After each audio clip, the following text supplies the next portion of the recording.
Well, good evening. It's a pleasure to be with you and to be among so many people who care deeply about the flourishing of our communities. Communities where people with and without disabilities have opportunities to worship and learn and serve and fellowship right in relationship with one another. Communities that really move the margins right to the middle and find ways to make room for the stranger. So I can't express how excited I am to be back at Wheaton. I came to school here in the late 1900s. Sounds really long time ago. 1996 I graduated, and at that time the attention to disability really was hard to find. And now to see so many of you who care about this and to see the movements that are happening at Wheaton with the new Ann Haskins special education program, with the hiring of Thomas Boehm to lead that program, and so many new conversations that are happening. It's an exciting time to see where this community will go as they think about fostering communities of belonging. And that's what I want to speak about tonight. I want to talk about the topic of belonging and highlight some of what we're learning through our research with young people with disabilities and their families about what it means to be a community that's marked by belonging. And for young people with disabilities and their families who sometimes encounter wounding as much as they encounter welcome in their faith communities, this is a conversation that matters greatly. And my focus is going to be on young people with intellectual disability and autism, Down syndrome, and other developmental disabilities. But I think what you'll find is this conversation is really about fostering the belonging of anyone with and without disabilities. And so I would challenge you to be thinking about how what I share might really play out in the communities that matter most to you, in your churches, as well as here in the Wheaton community. So I want to pause this to provide a little historical context for kind of what I'll share, because the outcomes and the experiences that we have pursued for people with disabilities over the years has changed a lot over the last number of decades. At the time I was born in 1973, also the 1900s, as my daughter continually reminds me, at that time, most individuals with developmental disabilities were largely excluded from public education and so many community opportunities. And even when we passed those early legislative and policy initiatives and we began to make movements around opening up access for people with disabilities, those services and those opportunities were largely provided in segregated contexts, entirely apart from anyone else who didn't have the same label as the person with a disability. And then throughout the 1980s and the 1990s, as I was beginning to come into this field, we were really advocating for integration in the same schools that young people would have attended if they didn't have a different disability label. But often what we found is that meant special education services in a special education classroom, not really near, not really among other kids in that same school. And most often, most recently, we've been captivated by the idea of inclusion. And how do we support young people with disabilities to be part of everything that happens in their community or in their school? To be in the same classes and clubs and cafeterias and hallways right alongside their peers. And inclusion in workplaces and in community settings. So I share this series of images with you partly as a history lesson, but it turns out it actually isn't history. It's actually a portrait of where we are right now in many ways across our country. You can find examples of each of these figures right now in communities all across the state, all across this country, and also in our congregations. In many ways, this reflects the movement that we've been trying to make also in our churches as well. So I share that for that reason, but I also share it because I'm not sure we've quite arrived yet in our thinking about what matters most. Because when we think about what's really most important to people, they want to be more than just integrated. They want to be more than just included. They really want to belong. Everyone wants to belong. And that's quite a different thing than merely being integrated and included. Now, I don't know how we would depict that. I kind of took a pass at this, but to me it's relational, and it's about us not only being present together, but being in relationship with one another the other 6 days of the week after Sunday morning, right? So that brings us to the conversation tonight on belonging. And I wonder, have you ever really thought about what it is that makes you feel like you belong in a particular place? About the things that really make you feel like you're truly part of a community? And if we stop now and just went around the room and I asked you to reflect on what are the things that tell you you belong in your church or at this Wheaton community or whatever community you're part of, what would be the things that you would name and point to that tell you that you really belong there? It's a pretty simple question to ask. It's actually a little bit harder to articulate an answer. And belonging is one of those things, like a lot of things that really matter, that we feel deeply. We are easily identify it by its absence. We know when we don't belong. That's really clear because we feel it. It's sometimes harder to articulate what it is that makes us feel like we do belong. So what would that look like? What are the important markers of belonging in our churches, in our faith communities as well? And that's really a question that has cut across the work that I've been involved with over the last 20 years now as a researcher and as a teacher trainer. As we're striving to foster belonging in our schools or in our workplaces or in our communities, what tells us that we've actually arrived? Well, tonight what I want to share with you is what we've been learning as we've come alongside families and individuals with developmental disabilities. And we've asked them about what belonging looks like in their faith communities, to share what we've learned from their stories, from studies that we've been involved with them over the last number of years. This is some work that I've been involved with Thomas Boehm, I've been a collaborator on, and I want to share some of the findings that have emerged from a project that involved 500 families across the state of Tennessee, that involved surveys of them as well as interviews with nearly 50 families and young people with disabilities. And as we listened to their stories, everything kept coming back to these attitudes and actions and experiences that really lead to belonging. So here's what emerged when we sort of culled through all of those themes of what families were telling us. What we heard from individuals with disabilities and their families who shared their time and thoughts with us was that they felt like they belong when they were present, when they were invited, when they were welcomed, when they were known, accepted, supported, cared for, befriended, needed, and loved. And I'm going to spend the rest of my 3 hours that I've been allocated walking through each of those 10 dimensions. But before I do, I hope you'll notice a few things as you just start to let those percolate a bit. I think what they'll remind you as we walk through these is that belonging is not about location, which often integration and inclusion is. It's not a real estate issue. Belonging is not about place, it's actually about relationships. And second, you'll start to pick up as we go through this, belonging is best fostered not through starting new programs, but actually putting people in places where they'll develop those relationships with one another. And the third thing I think you'll pick up on as we go is that actually these 10 dimensions of belonging for the church as we walk through them really require more ordinary gestures than anything extraordinary or different for people with disabilities. So let me encourage you as you're listening, I put a reflection tool in your handouts if you're interested. So interested, be thinking about your own congregation or this Wheaton community and be thinking about in each of these 10 areas, what are we doing really well right now that we want to keep doing? We want to celebrate and keep at it. But also as you're listening, are there areas of those 10 dimensions that there are things that you could do better or do more of or do entirely differently than you're doing right now? And I'm hoping you'll leave with just a sense of what would be maybe your next steps in your community to put more of these dimensions into place. All right?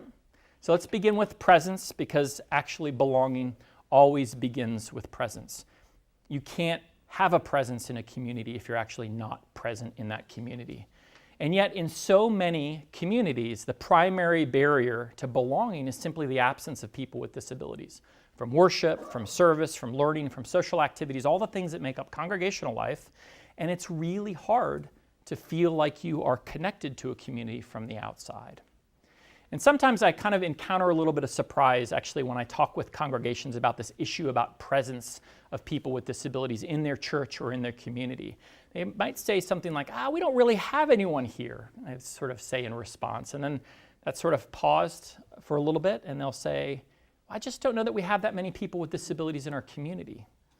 And then there's another longer pause in theirs. But if we did, we would be welcoming and we would accommodate them. And it all sort of, so I saw your reactions change a bit. It reminds you of that sort of saying, well, we would build a ramp if there was anyone who actually needed the ramp, but there isn't anyone, so we don't actually build the ramp, which you know is the reason why there isn't anyone there, right? So, of course, communities are filled with people with disabilities and their families. There are 60 million Americans with disabilities. That's about 19% of any given community that you might live in. About 3% of that community includes young people with labels like autism, Down syndrome, and intellectual disabilities. And they're numbers that cut across every single demographic group: race, ethnicity, sex, economic status, geographic locale. And so you can just simply say, as I think about the place that I live in, what is 1/5 of my community? What's 1/5 of Lombard or Naperville or Warrenville? But here we are in Wheaton, and that's a population of about 55,000. So how many people with disabilities might be living in this community alone? About 10,000 people with disabilities, and about 1,000 people with intellectual disability or autism living in just this particular city alone. And when you think about aging, and that over half of all people over 65 also have a disability, you start to think about the answer to that biblical question of who is my neighbor quite differently. A neighbor clearly includes people with disabilities. For those of you who are not, didn't come here for math on a what night is tonight? A Wednesday night? I think there's another way to make that feel a bit more concrete. I think the abstract numbers seem a little too abstract and removed. So I hired Google Earth to sort of take us to this community and zoom in just a little bit. So here we are at Wheaton College right now. And if we didn't just take the numbers, but instead we decided, let's not just talk about sort of these percentages and extrapolate them, but if we all got up together and we walked out of this room and it was daylight, and we went into a neighborhood that was adjacent to just this particular campus, and we started knocking on doors, what we would learn is that every 1 in 3 households, the door that we knocked on would include a family member with a disability. It might be these houses that I'm tagging here. I didn't actually go door to door, but that's what the numbers tell us.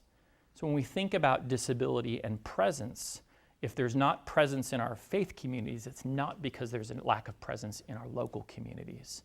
And that's just one neighborhood. People with disabilities are, of course, present in our communities. Are they present in our churches? And I park on presence because the data that I'm familiar with tells us that the dominant ministry model in many congregations across the country is ministry apart from people with disabilities. And consider just a sampling of some of the statistics we've been involved in collecting in some of our studies.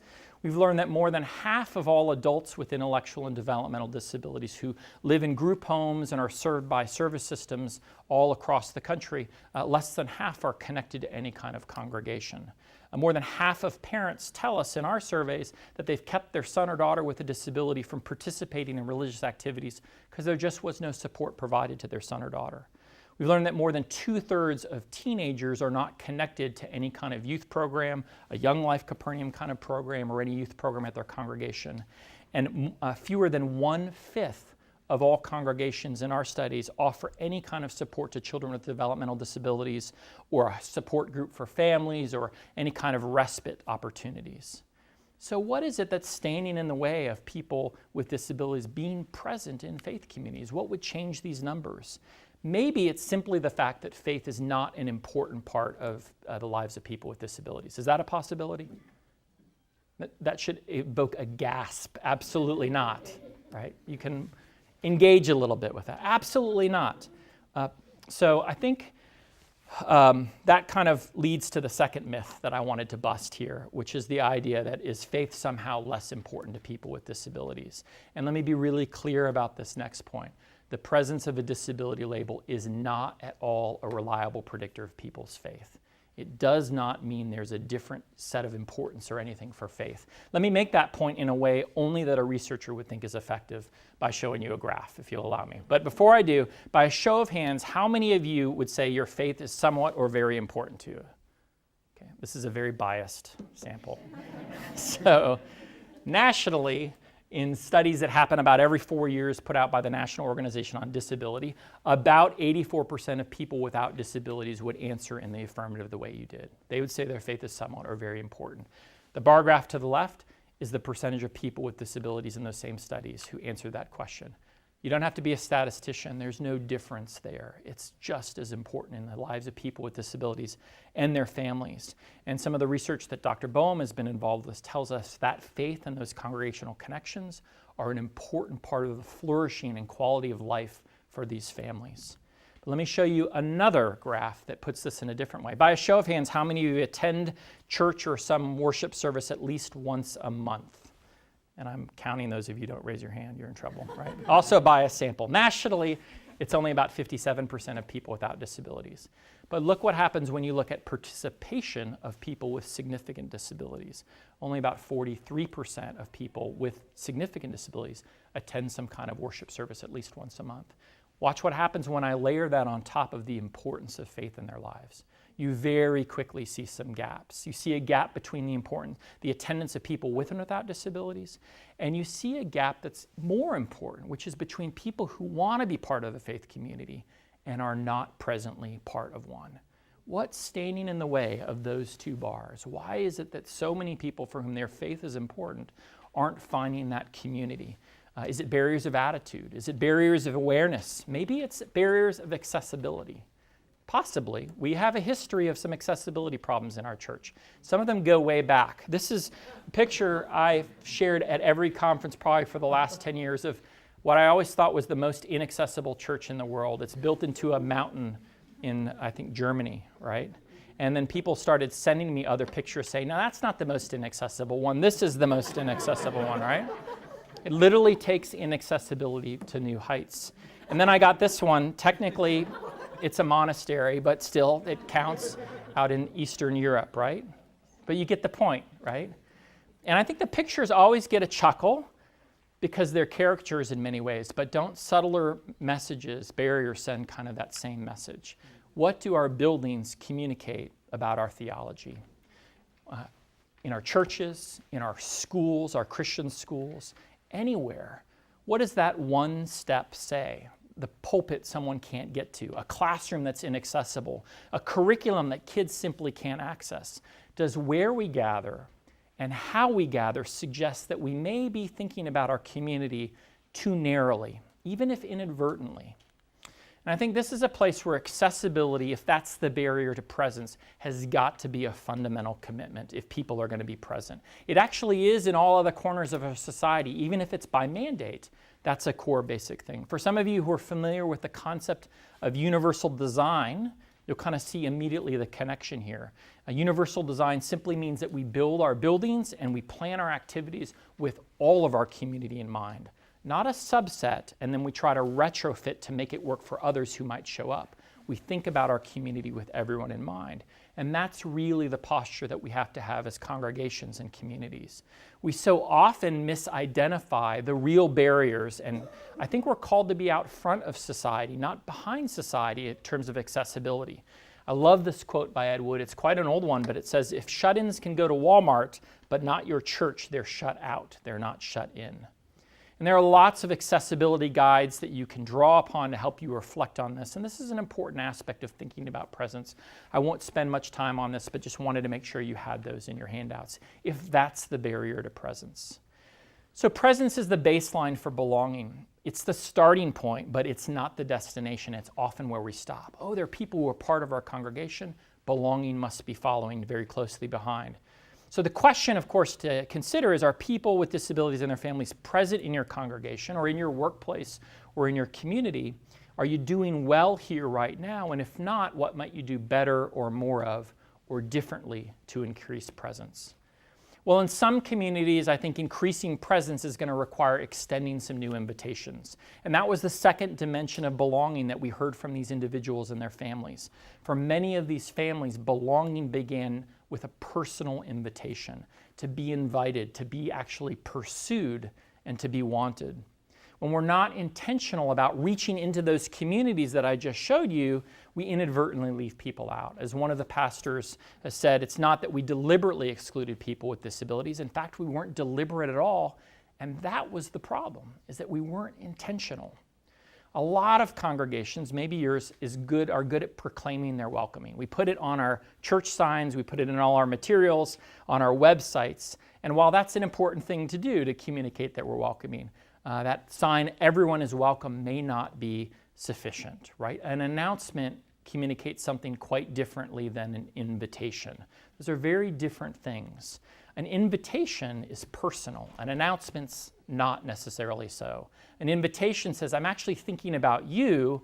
An announcement leaves open that possibility that there's an asterisk or a footnote or some unspoken qualifier that question mark maybe in this particular graphic.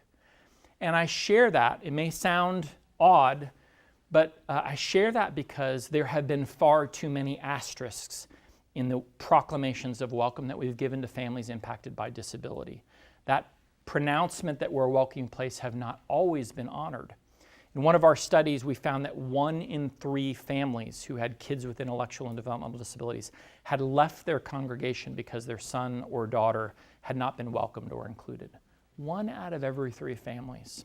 Those are families that need some additional assurance that this place will be different, that proclamation that everyone's welcome really does penetrate our practices, and it's much more than aspirational. And I think it's through the personal invitation that we communicate that. It's a personal way to invite someone. I do think there's language and imagery and things that you can and should put on your outreach materials and your websites that are important. Don't get me wrong with that. That can cue families for the first time that you're thinking about them as well. But again, it's that active invitation. And it turns out in any study that you look of who comes to congregations for the first time without disabilities, 75% of all people who come for the first time come because someone personally invited them. And it's exactly the same with people with disabilities. So if you don't know anyone, there are groups in your communities who do, who are connected to parents of kids with autism or intellectual disability or a range of needs in the community. And I put in your handouts a list of local organizations that probably exist if you're wanting to extend your welcome out through these particular organizations. Well, that takes us to the third dimension of belonging, which is being welcomed. And this is not from the family's perspective just about what you say, it's actually what they felt when they arrived. It turns out it's not the host who determines what's welcoming, it's actually the guest who determines that. And I think there's still, even though we've made great strides in society about attitudes towards people with disabilities, even within our churches, there's still sometimes uncertainty or hesitation or reluctance about what do I say or how do I greet someone? What if I say the wrong things? And one of the things that happens anytime we're uncertain or hesitant is it always leads to avoidance. And when people are avoided or feel avoided, they stop coming. My sense is that in many congregations, hopefully not yours, we're very prone to arrange how we gather so in ways that feel welcoming to us, but we also have to be attendant to how do we create a community that's welcoming to the stranger, someone who's not part of that community. We don't want to be the church in this particular cartoon, do we? So what does hospitality look like for these families, for young people with intellectual and developmental disabilities? Well, it's pretty simple. It's greeting new families when they arrive. It's introducing them to others. It's drawing them into conversations, inviting them to church events, involving them in your small group, and noticing when they're not there and following up to find out why. Those are ordinary actions that really send a powerful message to these families that said, we felt like we were just welcomed, right? Now, the principal requirement here around welcome is not disability expertise or even necessarily experience there. It's not also work that you should delegate to your hospitality committee. This is all of our charge to be welcoming, right? But I think there are times when congregational staff or members, greeters, ushers might benefit from a little bit of guidance, having some more confidence about how to extend a warm reception when guidance around etiquette, people first language, or available congregational resources, so that when someone shows up who has complex communication challenges or behaves in kind of unusual ways, we know how to welcome them and what to connect them to within our congregation. And some people need some guidance on that as well. So, present, invited, and welcomed. And now we start to take it a little bit further beyond just the sort of veneer of hospitality. The fourth aspect of belonging that we heard from these families was to be known. And as Christians, we're familiar with the call to welcome the stranger. But we also have to remember that the stranger is not supposed to stay a stranger. They're supposed to sort of be transformed into friends. And within faith communities, people with developmental disabilities are particularly at risk of being known about, but not being personally known. And that's different from just being welcomed. So what's interesting is from these families, it was not just whether people with disability, whether their kids were known that was important. They also talked about how their children were known. Because so many people with intellectual and developmental disabilities are known first and foremost by their labels rather than by their names. And so often by the things they can't do or struggle to do or their deficits rather than their gifts and their strengths. And some of you are professionals working within our disability service systems, and these are systems that tend to diagnose and attach labels and diagnostic things and try to remediate and all these sorts of things. We talk about and often think about people in terms of their labels and diagnostic terms. And often those definitions only focus on what someone cannot do or struggles to do. I put up definitions of intellectual disability or autism. I don't want you to write these down or remember these. These are irrelevant for the purposes of belonging, but I want to contrast it with something. Because if all you know about someone with autism is what you see on the screen, deficits, deficits, deficits, and you're thinking about how do we welcome someone with autism into our faith community, or how do we welcome someone with a significant intellectual disability into our youth programs, and all you have in your mind is this image of a person with disabilities, that makes a really hard introduction. It's really hard to find a place for someone in the community only based on knowing by what they cannot do or what they struggle to do. And I would say that there's really no place for that kind of knowing about someone or mislabeling of people in our faith communities. What if instead we did something more counterculture and made just as much investment, if not more, in coming to see people with disabilities in terms of their strengths and gifts and positive qualities that they would bring to relationships and bring to community, the things that make them indispensable? Can you think about young people with autism or intellectual disability first and foremost as having strengths and gifts that we need to receive? Well, you should shout amen on that, hopefully, but you will after this. We did a survey of almost 500 parents of adolescents with intellectual disability and autism. They're ages 13 to 22, and we gave these parents a scale about all the things that are positive about their kids, not all the things going wrong. Those of you who are parents who've been in IEP meetings, you rarely hear a list of all the things that are going wonderfully and all the strengths. That's what we decided to study. This is a survey that asked about things like whether your child exhibits characteristics like kindness and empathy and humor and gratitude and optimism and courage and forgiveness. And if you don't know if you possess those traits, I can administer the scale to you, I guess, afterwards. Glad to do that.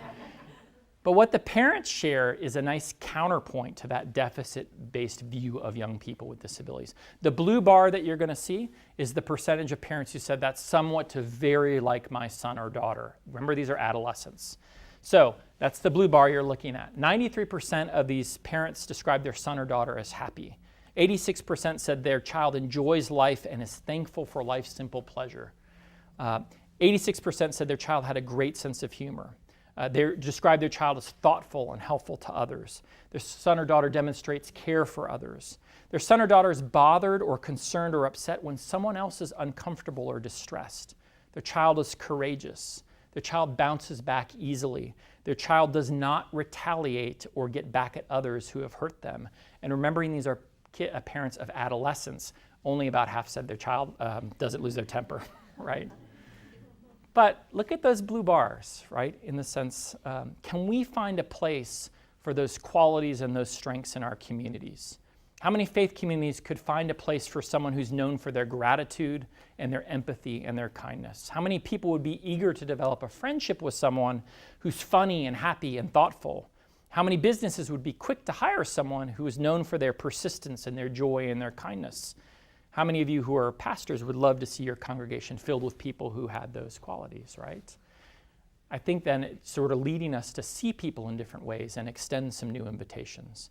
I know you don't need a study to make that point for you, but they do offer a contrast, a counterpoint to so much of the deficit-based views of people. And they remind us as congregations of the importance of seeing people first in terms of their gifts and their contributions. People feel like they belong when they're truly known. But belonging also from these families involves being accepted rather. And real acceptance doesn't come through an informational campaign that your church does, not through an awareness event, not that that's unimportant, but it comes from being known personally, not known about, but known personally. And the families that we talk with who felt like their kids were accepted talked about their child being welcomed without condition, about being treated like family, about being embraced for who they are, all of who they are. And while attitudes have changed a lot, acceptance cannot be presumed, not in our communities, and surprisingly, not also in our faith communities. I was struck in one of our projects when we learned that of parents who do attend a church, only 55% of those parents strongly agreed that their clergy and congregational leaders were accepting of their children. And less than half, just less than half, strongly agreed that other congregation members accepted their child.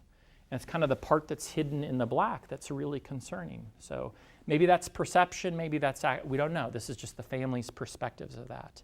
But I think I've heard, and many of you have heard, enough comments or quotes or things that suggest that attitudes that are less than accepting abound in lots of congregations. This is a collection of quotes that I was accumulating as I was working on a book a number of years ago of things that parents would tell me they had heard from someone in their particular congregation or faith community. And they strike at the core of this need to be a place that not only says you're accepting, but demonstrates that. So sometimes churches undertake formal awareness activities. It's like a Access Sunday, inclusion awareness events. They do that in worship services, or they embed them as curricular units in their Sunday school classes. And I think that can be an important part of how you promote broad acceptance in your congregation. There's value in doing that. Make sure you do that well. Make sure you have people with disabilities who are guiding you in how you do those kinds of awareness activities. But again, personal involvement in someone's life is the best way to promote acceptance. We've learned that in all kinds of spheres of our culture. When people are in relationship with someone and their preconceived notions of who that person is get overturned because they're in relationship, that's when attitudes really change. So putting people in a position where they can be befriended changes acceptance. Now, since I'm at a college that is going to train many people off for future ministry and leadership roles, I should emphasize that what's communicated from the pulpit also matters here in terms of acceptance. And so just some illustrations. I understand that you have different traditions and this may not work for you, but that clergy member who is unfazed when someone answers the rhetorical questions shared in the sermon and can roll with it, that's a good sign, I think. The pastor who designates the entire church a no shush zone. You are not allowed to turn and shush anyone. That's a pretty good start. The pastor who, instead of making that person with autism who's making a little bit of noise go into the cry room and worship, instead says, let's have only the people who can worship in total silence go to the cry room, and everyone else who's okay with a little noise can be out here, right? I could go on with these. So there's so many examples, but just the pastors who are willing to try some other way of doing things that we've always done a certain way if it brings someone else into community. We did a national study of how theological schools are addressing disability or not addressing it and preparing future clergy. And it turns out that lots of clergy are leaving their theological training without a really good understanding of disability. And so that might be a factor as well. So that takes us to the sixth dimension. The individuals and families that we talked with needed support. Sometimes that support was substantial, and sometimes it was not as substantial. And now most of your churches already do things to support families, don't you? You sometimes provide childcare, or you provide transportation. You connect families to small groups, maybe even provide financial assistance every now and then. Those are ordinary supports that you already provide. Make sure you're making those available to families impacted by disability as well.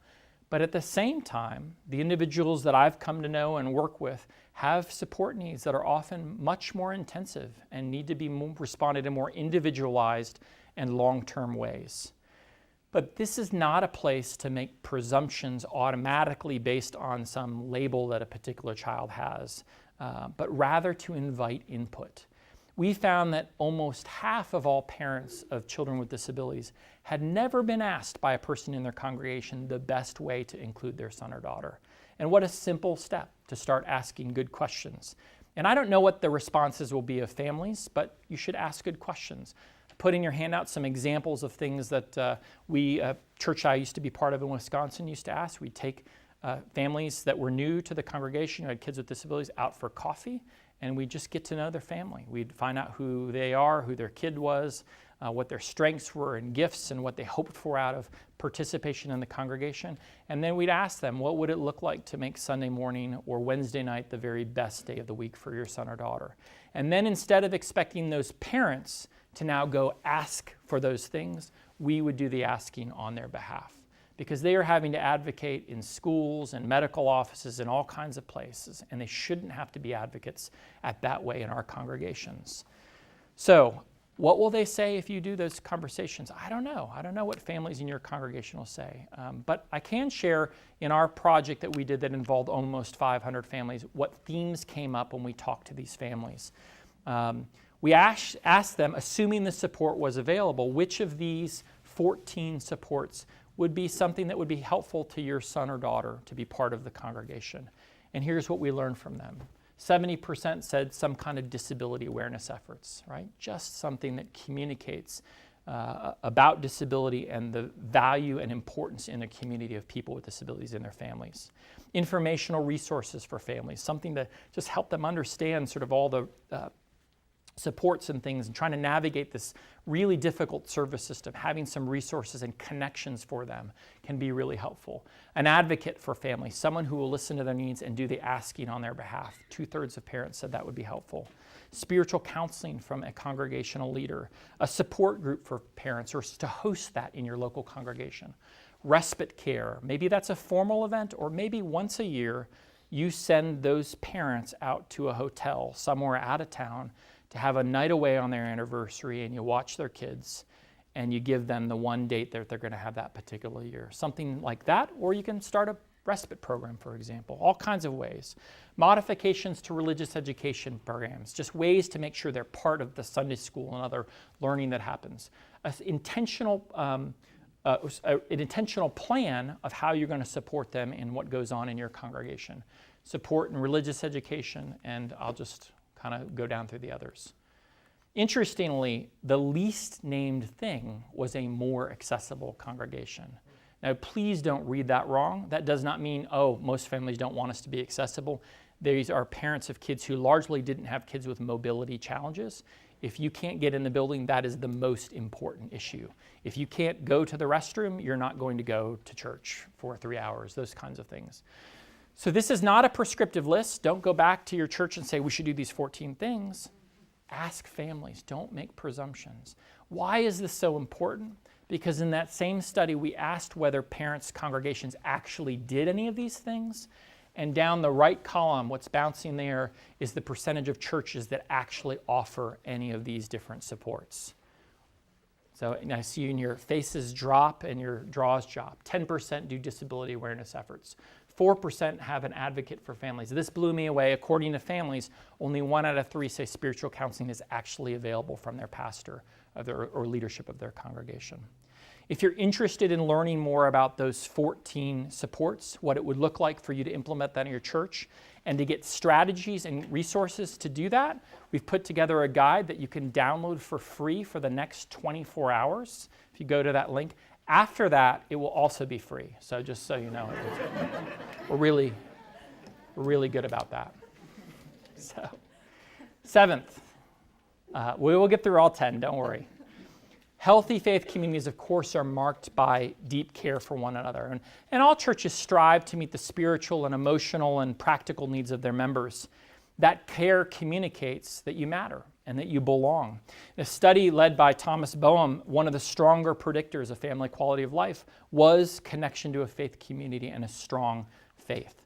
And the families that we spoke to talked about not just supports on Sunday morning, but they talked about needs that extended the other 6 days of the week.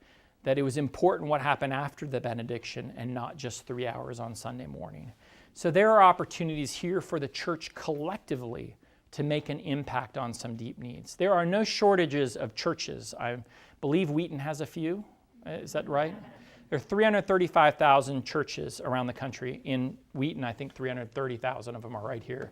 But this is Nashville. Every dot is a church in Nashville. What a difference the church could make if it looks like it has chicken pox almost, right? If we collectively started to make some movements. The unemployment rate for people with intellectual disability is 90%. The employment rate is 10%. Poverty rate is nearly twice for people with disabilities what it is for people without disabilities. Inadequate transportation abounds. Almost every outcome is less than it ought to be. But all of those are spaces for the church to make an impact. There's lots of ways you can do that. I'll highlight one or maybe two. One is a work we've been doing with churches in 4 different states, where churches are simply coming alongside youth with disabilities who are in transition, getting ready to leave school. They're coming alongside them, getting to know them in terms of their gifts and their strengths and their sense of calling, and then networking through their church to say, who do we know through where we work in our church or people we know in the community who could use someone with exactly those strengths and gifts? And people are getting hired because of that. Nearly 60 people with disabilities have gotten jobs because the church has come alongside them, like they do for anyone out of work, and said, we know who you are, we care about you, we're a community that's also connected, we'll tap into that network and connect you to a job. You can download or reach out and request a manual on how a church might do that. Some of you are familiar with the idea of a friendship house. There's one up in Western Michigan at Western Theological Seminary. It's a way that they're addressing a housing need for people with intellectual disability in their community, because 6 people with disabilities live with 18 seminary students. It's addressing a deep housing need. But think about what an opportunity is for those 18 seminarians who will lead churches in fundamentally different ways because they lived alongside people who were once the stranger. There's one at Duke, there's one at Vanderbilt University as well. There could be one at a Wheaton college, right? Hint. So, to be cared for. I would say there's a word of caution here. The history of disability is replete with examples of well-intentioned care being used in wounding ways. So what feels like care for some people can be perceived as paternalism by another person. So again, avoid presumptions, ask good questions, find out what would help someone to flourish, and then see if you can be part of making that actually happen. Well, that takes us to the 8th dimension. And I don't need to make this point here of all places, but we were made for relationships, right? That's a clear theological point. The companionship, the intimacy, the reciprocity, the support that is shared among friends is absolutely vital to our thriving. There's been research actually in the UK and in the US that says that loneliness and isolation are actually bigger health risks than obesity and smoking among people in general. Actually, loneliness literally doesn't just hurt us, it actually kills, right? Well, all of the other dimensions that I've talked about thus far, you can do those at arm's length. You can do them from a distance, and they'll make an impact. But I think they can even be done in the absence of close, ongoing relationships. You can support someone, you can provide care, that's ministry to people with disabilities. They can be done at arm's length, but friendships takes this much, much deeper.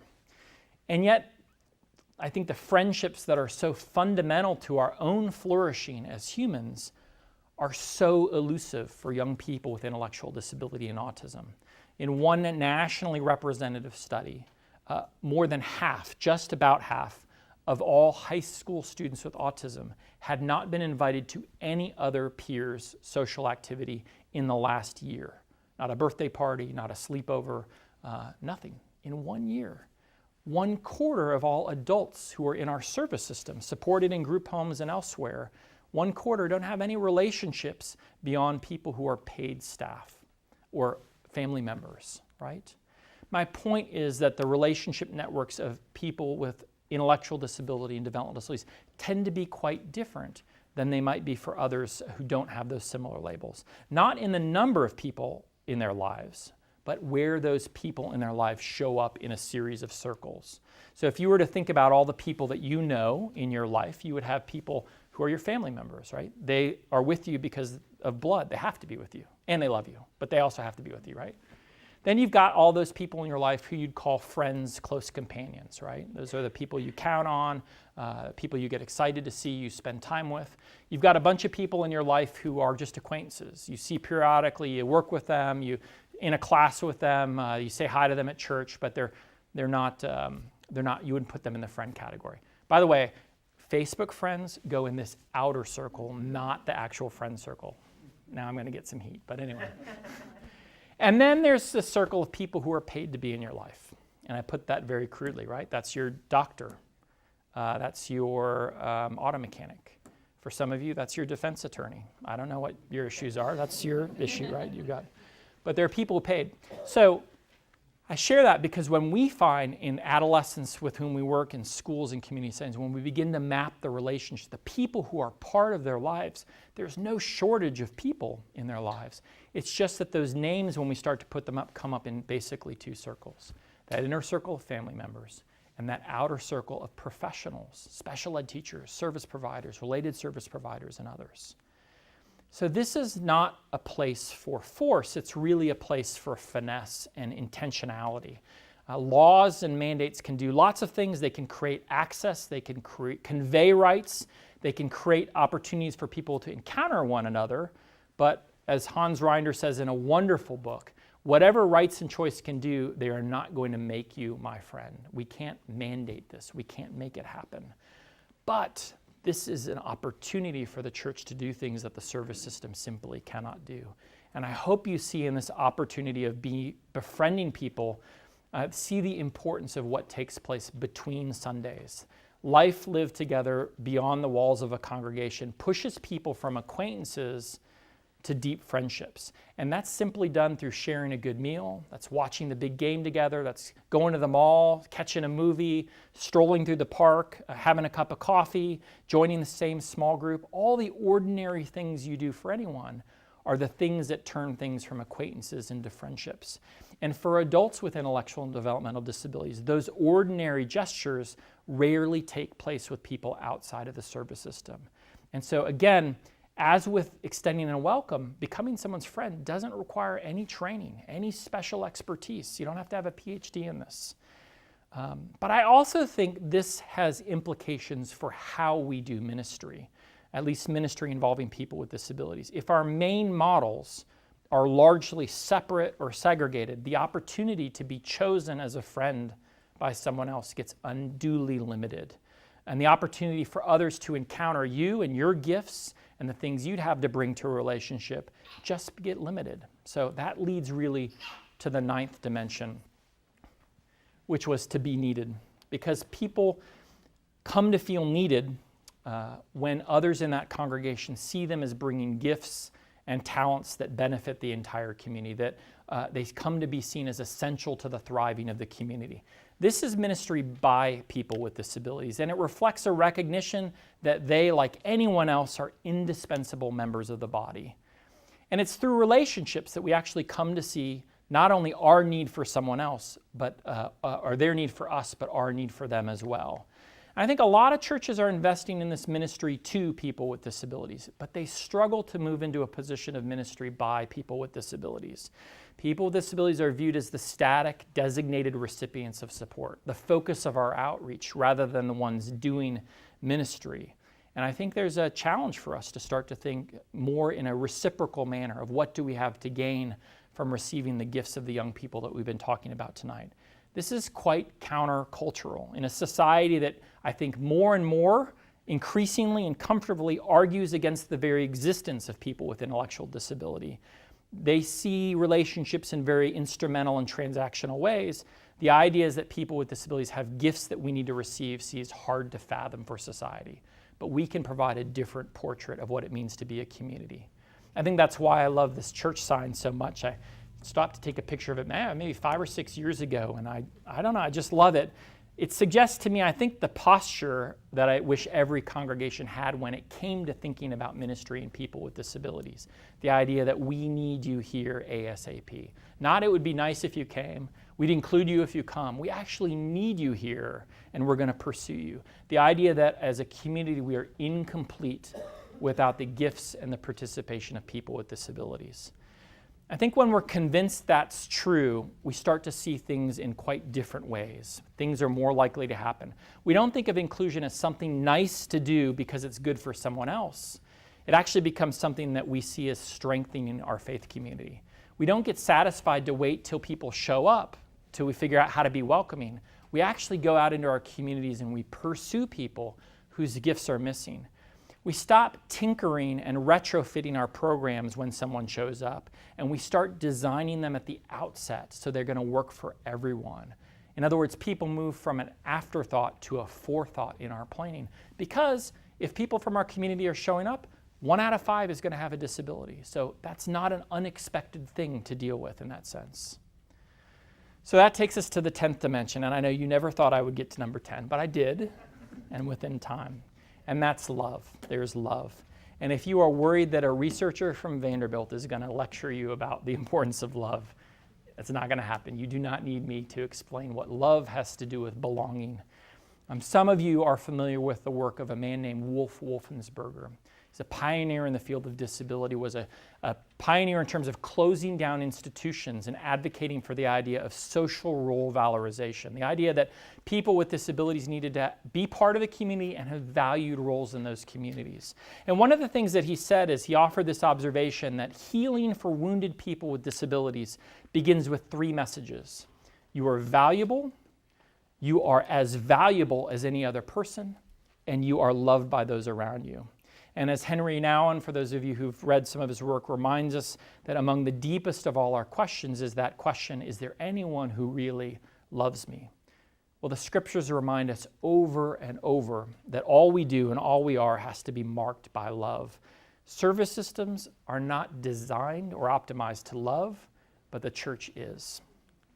So belonging's pretty simple. I've made it complex, or maybe I've illuminated it for you, but tried to put it in very actionable elements that we can reflect on. As a church, are people with disabilities and our families personally invited? That's our starting point.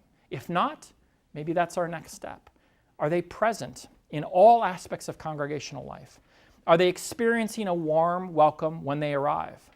Are they well known throughout all of our community? Are they accepted without condition or caveat? Are they provided the support that they need to participate in all we do as a gathering community? Are they receiving care in ways that enable them to flourish all throughout the week? Are they developing relationships with others in their congregation? Are they seen as needed and indispensable to the thriving of our community? And are they loved deeply and unconditionally? So these become some really key reflection points for you as you think about what does it mean to be a community marked by belonging. And I hope as you now are kind of digesting these and we start to move into some discussion time, that you'll see how these final 4 myths are pretty much busted as well when we think about this. And this idea, myth 3, that people with developmental disabilities primarily have special needs, seems to go out the window when we think about belonging in this way. The 10 dimensions of belonging I've talked about strike me as actually ordinary needs, not special or extraordinary. And so often in our conversations about disability ministry, we tend to accentuate the new or distinct efforts that churches might undertake to support the presence and participation of people with disabilities. But when I think about what emerged from these conversations with families, it strikes me that these are really relevant to the belonging of anyone, actually. We could have just extracted disability from the conversation tonight. This is about helping anyone to belong. And these aren't really special needs or exceptional needs. They're ordinary needs that we need to meet for every family, including families impacted by disability. I want to share a short video to sort of make this point. You could have skipped the last 54 minutes of my talk if you wanted to, and I could have just shown you this. Some of you maybe have seen this. It actually came out a year ago as part of World Down Syndrome Day. And it questions what we really mean when we say people with disabilities have special needs.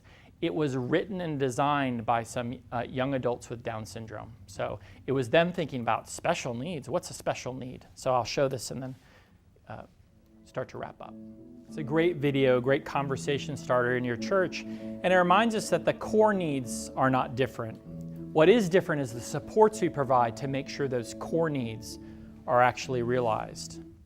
So that takes us to the 4th myth, people need programs more than relationships. I think we've sort of blown that out of the water. The idea is not that our first inclination should be to necessarily start a new program. I'm not opposed to programs in our churches around disability. But if those are not leading to belonging and people being befriended and coming to be seen as needed and loved personally, then we want to be careful about the programs that we're establishing.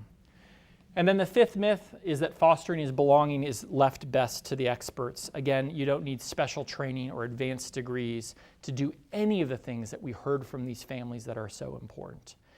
And the last myth is, I know you're saying, Eric, I hear you. This sounds like something churches really ought to be doing. They probably should invest in ministry involving people with disabilities and their families, but we're just not sensing a call on our particular congregation. And besides, there's a church down the street that's doing this, so maybe we could do a ministry of referral, right? So, no, that should be another gasp. Absolutely not. So the idea that someone else should be addressing this is the myth. Actually, someone else should be addressing this, but so should you as well, right? And I can't take the time to point out all of the theological reasons for why that's the case, but if you want to read more about what the call is from your denominational standpoint about why you should be invested in this work, I do have a little collection of a few position statements and resolutions from different denominations and faith groups that say why this is being important. So you're welcome to read any of those if you want. It goes on till 9 o'clock as well. All right. It actually just keeps going. Okay, let me stop. So let me close out the talk with just this. 2 key points for your own reflection. Be thinking about how might the attitudes and the actions of congregation members or leaders in other corners of our communities, in your own church, lead to these different kinds of dimensions of belonging. And what would your steps be in your community to become places known as places where all of your members are invited and present and welcomed and accepted and cared for and known and befriended and needed and loved. And so as a Wheaton community, you can begin to thinking about how are we equipping the next generation of students and leaders to see people with disabilities as indispensable, and are we gathering in ways that reflects this? How are we modeling as a Wheaton community this posture and these practices to the gathering community, and how are we calling others beyond this campus into this kind of work? So thank you for your invitation to be part of this talk, to come to the campus, and I'm excited to hear about what your reflections are and reactions and questions. But thank you for being such great hosts. Thank you so much.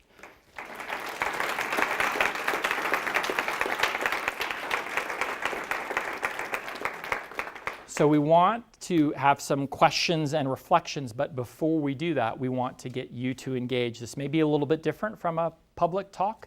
We're going to spend just a few minutes asking you to turn to 2 or 3 people who are around you. And is there something that jumped out from the talk that resonated with you, something you're doing in your own ministry that connects to this, or a question that's sort of looming or lingering with you? Take a few minutes, talk about that. We'll bring everyone's attention back and have some Q&A as we go, all right? So turn to your neighbor.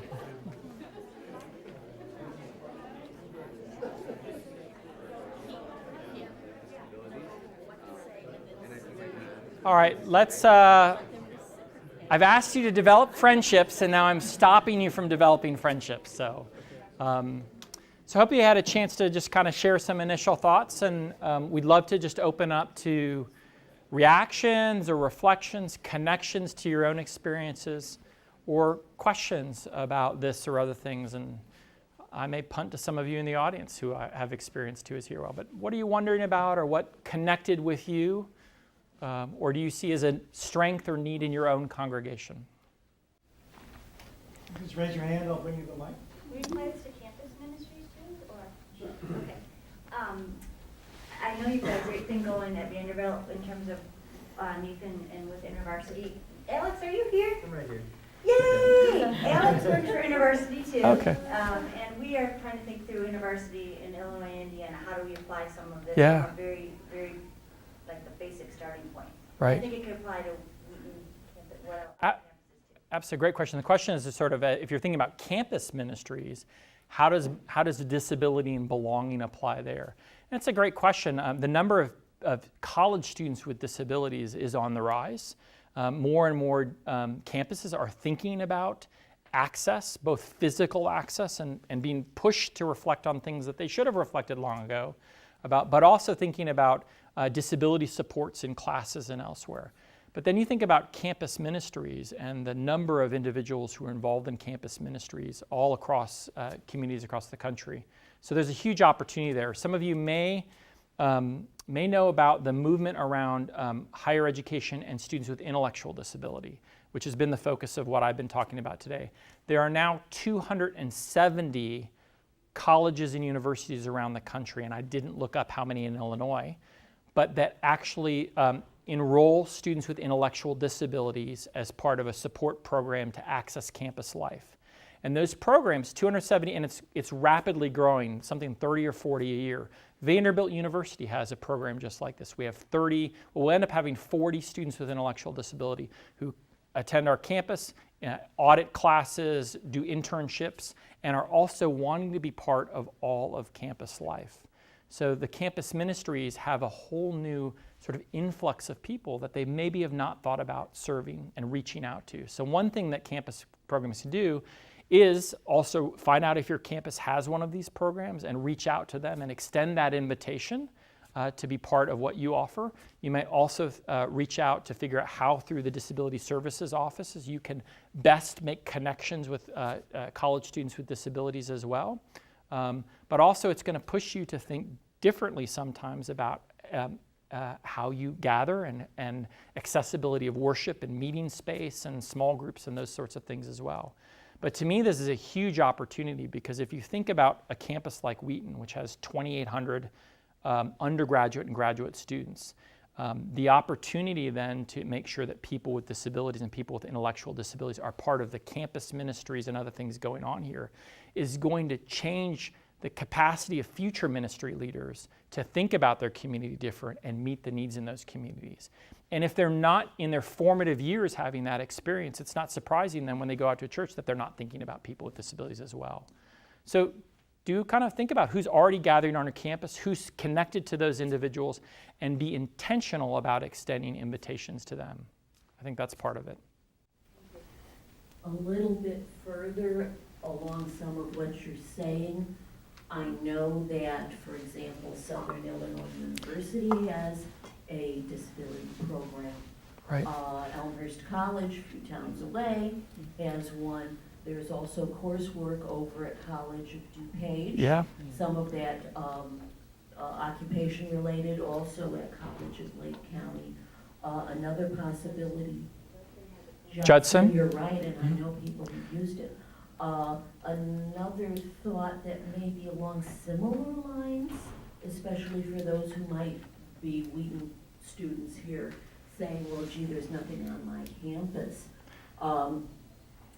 Every public school district has available to those with disabilities if they, and this varies from district to district, but basically there are students who have finished grade 12 but continue to receive educational services from their school district until just before their 22nd birthday. Right. That'd be an interesting bunch of folks to connect with and to connect with the folks running those programs. Sure.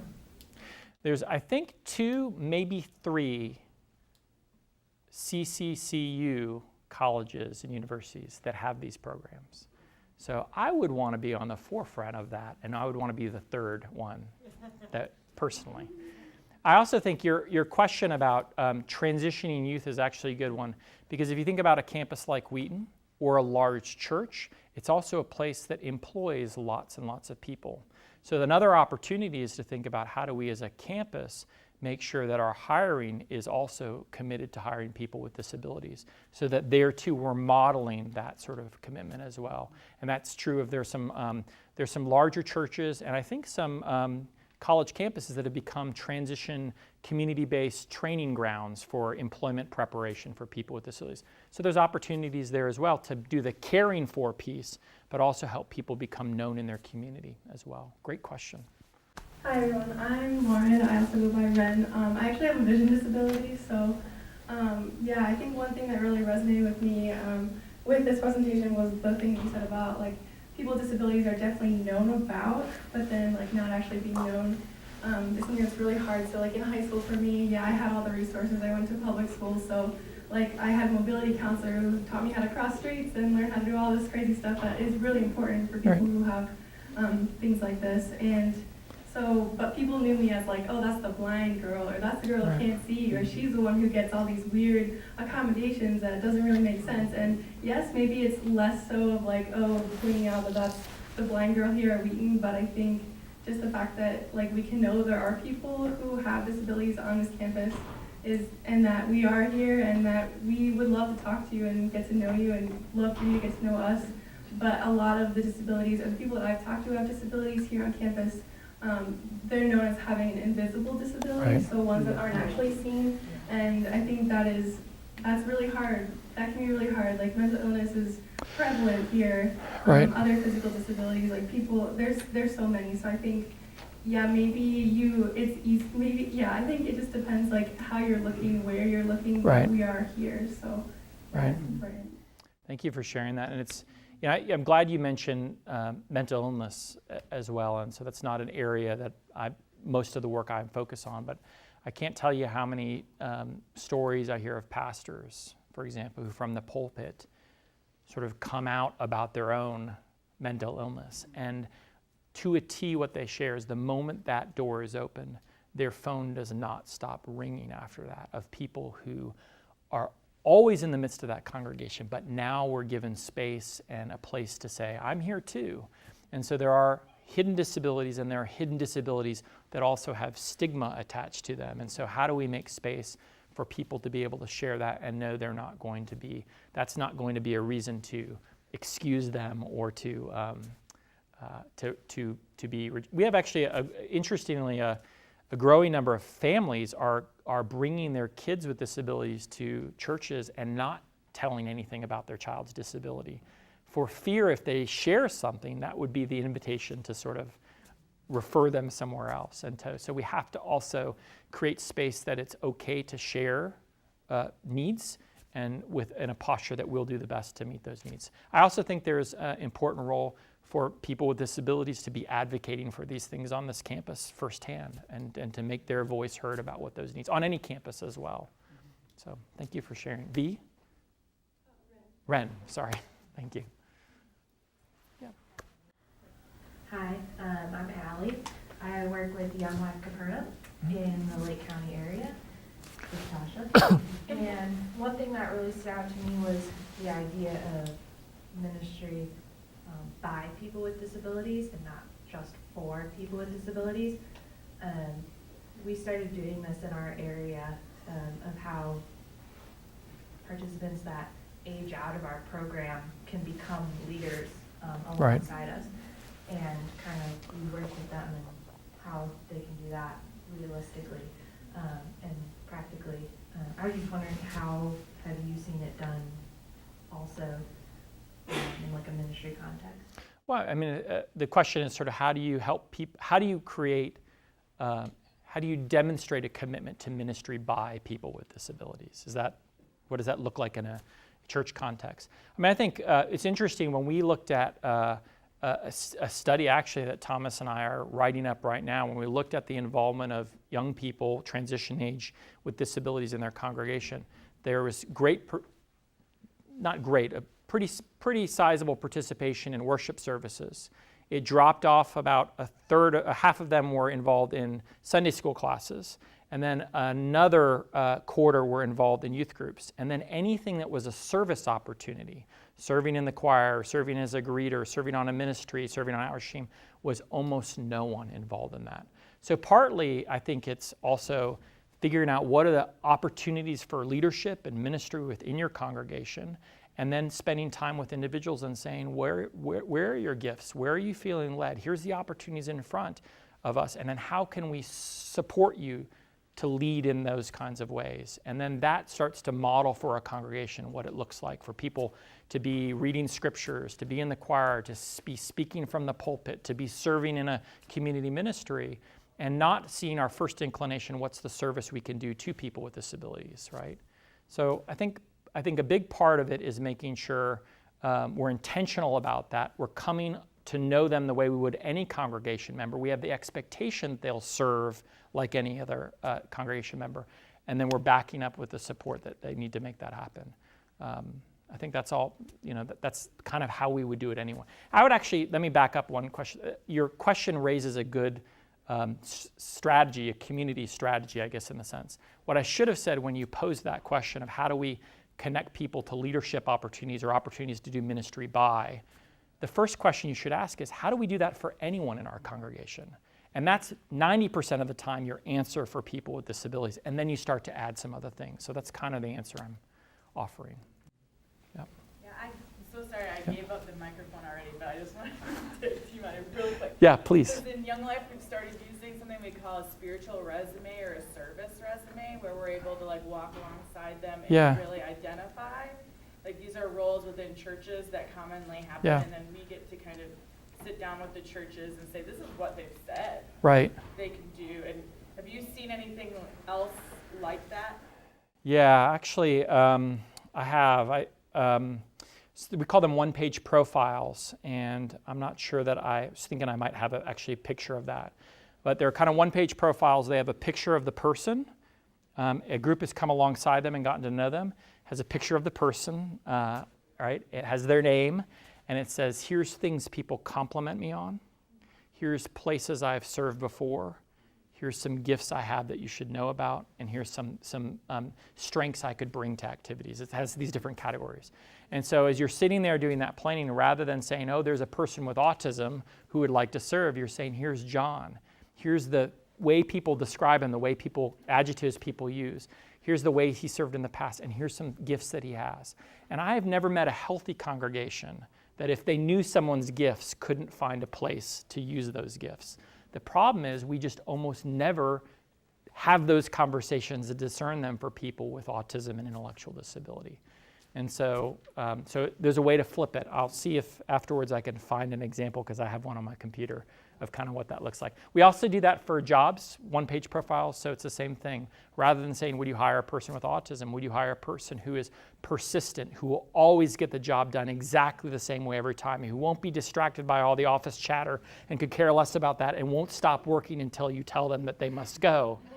Wow, I would love to hire that person. It turns out that is the characteristics of, so it's a different way of presenting someone. So. Hello, my name is Michael Foreman. I'm the children's pastor at Parkview Community Church here in Blue Lawn. And actually one of my key volunteers is over in that side of the room. So we have a special needs ministry, which we toyed with the idea of disability ministry based upon that video that you had shown. And actually a lot of what you presented we actually do, which I'm actually excited about. Good. However, one of the things that in my 3.5 years on staff at the church that I've noticed is that we have a sensory room, we have one-on-one buddies, we have a day camp that we provide that we try to include our kids with special needs in that. But it seems to be when they hit middle school and high school that both our staffing as well as our programmatic expressions, we don't really have the space that we do in children's ministry. And I'm trying to figure out what's the best way to transition our kids as they age out of our program into middle school and high school and not lose them. Right. And not create a lack of support for those families within those formative part of their hearing as well. It's a really important question, because there are a couple cliffs. You actually moved the cliff up a little bit earlier, but normally what happens is anything after youth programming, there's nothing. And so things drop off.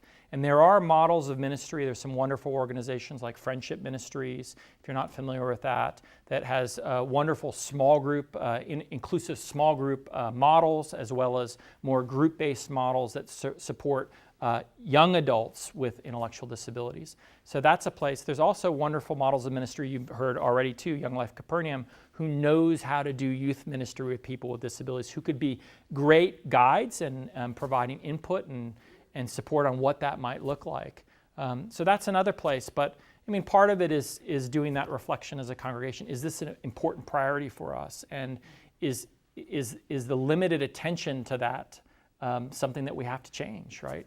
What's interesting about these 10 dimensions of belonging, I'm not suggesting this is, in your case, the issue, but the churches that have been using this as a way of reflection have often found that the barrier around addressing one of those dimensions of belonging for people with disabilities turns out to be a problem they're having with anyone. So they'll say, wow, actually the issue is that we have struggle to make sure anyone really is known in our congregation. We come in and out, we're passing ships, we see each other for 2 hours. Our greet at one another is 10 seconds long before the music ramps up, and so none of us know one another. So partly, as you're thinking about these ministries models, I think often with adults, is there something that's a challenge larger of the youth ministry model that's making it more challenging as well? And that's another point of reflection. But particularly with the challenge with youth ministry, and I think our Young Life Capernaum friends could really help with this, is that we start to get a lot louder and noisier and more movement. Transportation becomes issues, independence from adults and parents, and for our students who don't have that independence or have autism and for whom those things become really challenging, it requires us to think differently and individualize. So what will it look like for this particular young person to be part of the youth program? It may not be everything you do, but at least some parts, and we come up with alternative activities for other parts as well. Great question. Kurt? Hi, I'm Kurt, and I'm a senior here at Wheaton. I am the sibling of an individual with developmental disabilities, and she's actually currently in a after high school program like you were describing. She's turning 20 this summer. But I actually recently did a research project on this. I think something that's worth bringing to our attention, and your model of belonging really helps address this, is like intersectionality, and how I think 1 Corinthians 12 particularly challenges a lot of values in our own culture that basically reinforce oppressive systems. So obviously we do the belonging part, we do the creating community part, being intentional there, but in terms of educating and awareness, like I was recently on Facebook looking at different causes. You could do a fundraiser for your birthday kind of a thing, and you notice everything that actually has a lot of intersectionality is categorized, labeled, divided. There's like issues about natural disaster relief, race, immigration, disabilities, veteran care, and actually oftentimes mental health can intersect all those. So I think something that the church could do in modeling like an inclusive body of Christ, 1 Corinthians 12, is also educate people how you do not need to pit one justice cause against another. And it's easy for us to fall into that because our social media apps tell us you can, like with a check of a box, right? Like actually oppressive systems are kind of bolstered by our customization of our lifestyle, our autonomy, our hyper-individuality. And like if Dr. Bowen actually raises it, really brought this slide for me at a previous lecture I was at, but basically something to be aware of is how not at the exclusion of other dimensions of oppression or of need, but if you focus on disabilities, it actually enriches you by going to the really hard work, but also by having your eyes open to intersectionality, to tackle other areas that you might be drawn to, other justice causes you want to participate in. So the church needs to definitely embody the sense that there is really just people, and it's not us against each other, one cause against another, but everyone kind of in the firing line between God and our spiritual enemies, and that we just really, we could definitely allow attention and care and inclusion of people with disabilities to reimagine the way we address a lot of other causes as well. So, thank you. Yeah, it's a great observation. It's also, I'm just thinking, it sort of comes up with the issue of where do you place disability ministry in your church, which comes up, and usually it's a separate, distinct ministry. But what I hear you saying, which is also true, is you're already doing disability ministry. If you're doing ministries that relate to helping people in poverty, that disproportionately also includes people with disabilities. If you're addressing employment needs, that's also around people with disabilities. So it's part of everything that you're doing, and so a way to think about it is how does those integrate, rather than thinking about it as it's this or that. Which one are we going to choose? Whatever we're choosing, disability is part of that. It's the same thing with youth ministry, children's ministry, adult ministry. Just assume 15-20% of whatever ministry you're doing is impacting as people with disabilities. So don't think about it as something that's separate or distinct that's competing for resources. It's just part of what you're doing. Now just do it better, right? Or do it more intentionally. Great.